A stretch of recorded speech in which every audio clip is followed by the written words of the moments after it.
So ever since the release of Rinascita, one thing we haven't really seen coming from Kuro Games is interviews. Interviews were a very big part of Wuthering Waves during the early stages of the game, and it was something that was, a very common thing. We'd see it every couple of weeks or so, where essentially, some news company, some kind of Chinese journalist outlet would sit down with Solon, would sit down with another member of staff of Kuro Games, and actually talk about the direction of the game, which we just haven't seen in a while. But it seems like we finally have an update to some of the things that Kuro Games are thinking, and it just provides us with a very nice insight into how Kuro Games plan to move things forwards, and also how things work internally at the studio, which just gives us a little bit more transparency. Now, this was a post that came from Narashio, essentially saying Kuro Games did a campus interview with the students, and I'm trying to break it down for you guys with the help of someone I'm guessing they know Chinese. They're saying he is helping me understand every point of Kuro is trying to explain. Also, we did ask the uploader if we could use their footage, and they said yes.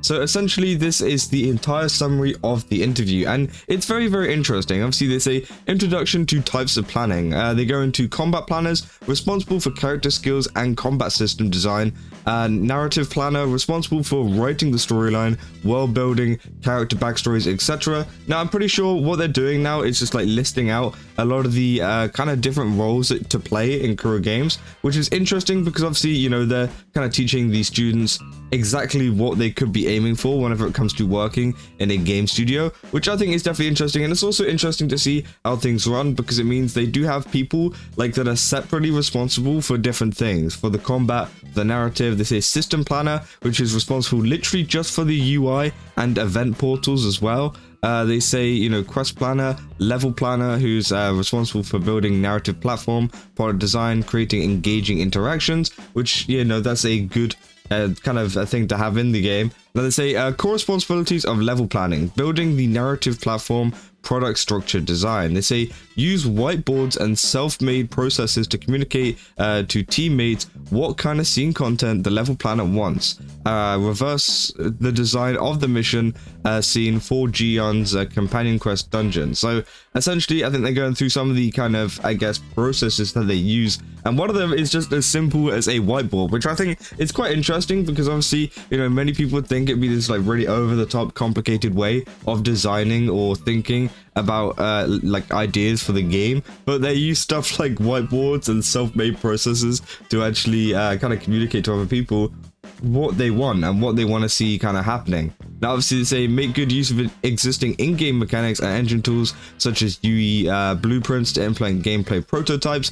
Only through multiple iterations and feedback can a satisfying outcome be achieved, e.g. using flower seeds to connect the path in Camellia's companion and quest dungeons. So they actually kind of go ahead into Unreal Engine, stuff like that, to test it out in the game. So there might be a lot of stuff that's actually been kind of made in the Unreal Engine that we will never see in the game, but it was almost just a mock-up of what we might actually see coming to whatever update it is and whatever thing is being added to the game, which is very interesting. They say use scripting tools to support smooth and exciting level flow, e.g. 1.3 Blackshore's skiing segment, which again is very cool. They say open world level design, example regions Mount Firmament, Black Shores, Nimbus Sanctum, the Avenolium. Pioneers of scene pipeline level planners mainly handle the following massive open world design tasks.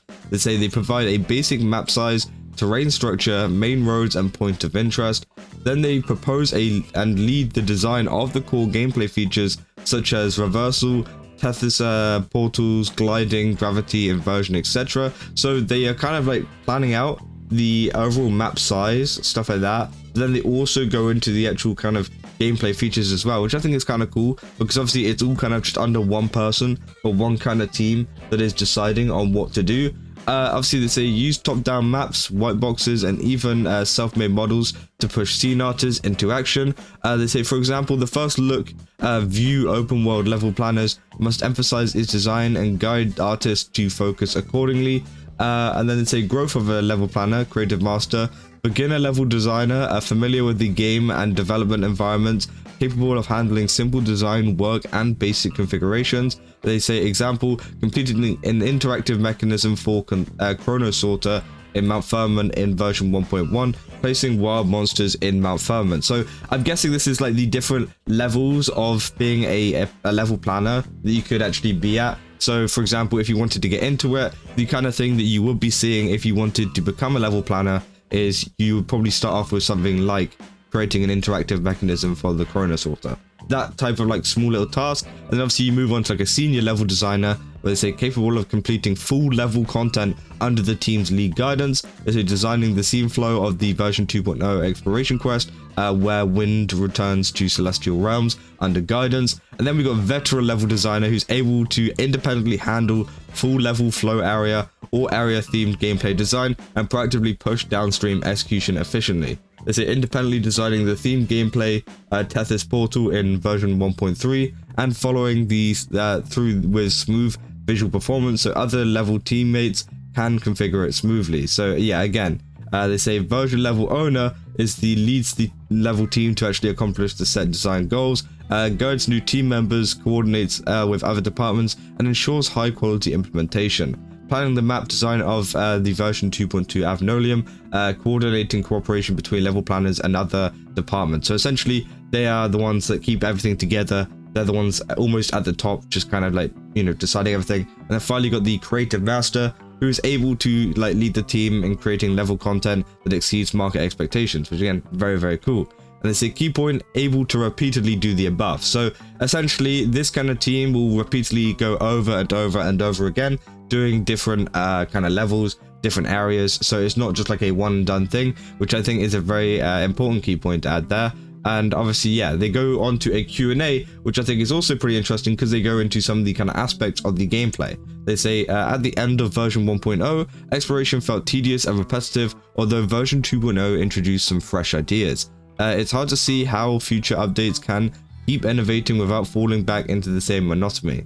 Now they say everyone has already recognized that in version 1.0, everyone has recognized that issue in version 1.0, which is why we iterated heavily in version 2.0. The goal is simple, to get every planner thinking. We look at everyone's interesting ideas or even creative mechanics from other games that we can integrate. These will definitely feel refreshing, so please stay tuned, it will happen for sure.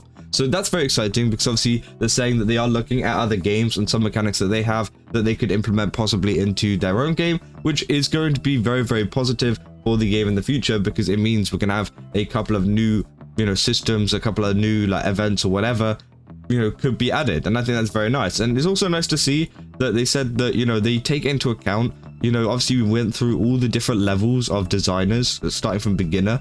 You know, it seems like they take into account everybody's ideas. Even if they don't do every single one, they at least like kind of think about it and like give it the time of day from every single kind of, you know, I guess ranking or like I guess experience level from all of them, because again, it could help them out in the long run.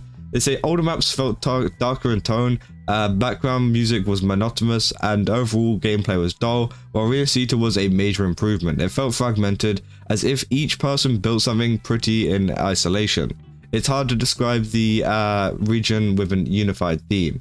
That's true, it was indeed pieced together by many people. The disjointed feeling came from the insufficient communication. We're aware of the issue and will solve it in version 3.0 or even in later versions in 2.x series. Once there's a clear theme, the sense of disjointedness won't be as strong, which I think is going to be very exciting. I don't know how they're going to do that because yeah, it does feel kind of disjointed between the Huanglong area and rinascita. So maybe they're going to do something a little bit different, which could actually, you know, bring them all together, which might be, you know, exciting to see. So it's nice to see that they are planning on doing that. They say, how do planners decide what kind of map to make? What's the workflow? They say narrative, level quest, and programming planners all sit down together to discuss what we want to make. Everyone shares ideas one by one, and then we consolidate them based on data, which is nice.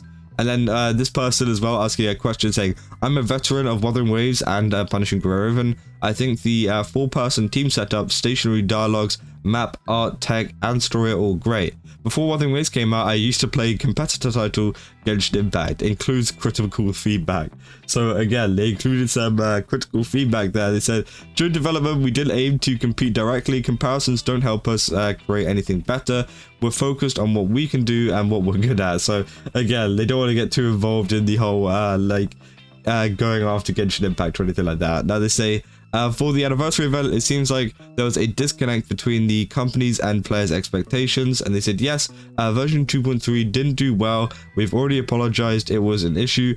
For the next anniversary, we'll be taking it more seriously. Operations is aware of the problem. We're learning and growing from each mistake. Everyone encounters problems, but we accept them and improve. That's the best feedback we can give to our players, and that's pretty much the entire kind of interview. It's very interesting. Obviously, as you can see, this was the entire video here. It's 48 minutes long, where they essentially just talk to the students and answer some questions and things like that. And it's interesting to see some of the questions at the end of them talking about some of the updates and what they plan to do in the future and how they plan to fix a lot of the stuff. So I'm excited to see what they can do in the future, because obviously this wasn't some big interview in the sense where it was supposed to go out to a publication and be some big news. But it is interesting to see that they are kind of like dropping these big promises to like just a bunch of students, which I think is very nice to see. And hopefully we can see Wuthering Waves actually implement some of those designs, because it would be very nice to see that kind of happening. But yeah, that's what I got for this video. If you guys did enjoy it, then don't forget to leave a like and subscribe. Also, go to Games Subs, use my code Kazza, get 10% off. Again, they've got a ton of really cool stuff over there. They've got a free shipping thing right now, so I definitely recommend trying it out. They've also got free samples too, so if you get free samples and free shipping, I think you get it just completely free. So if you guys want to try it, then definitely do go and do that. And yeah, I'll see you guys in the next one. That's all. See ya.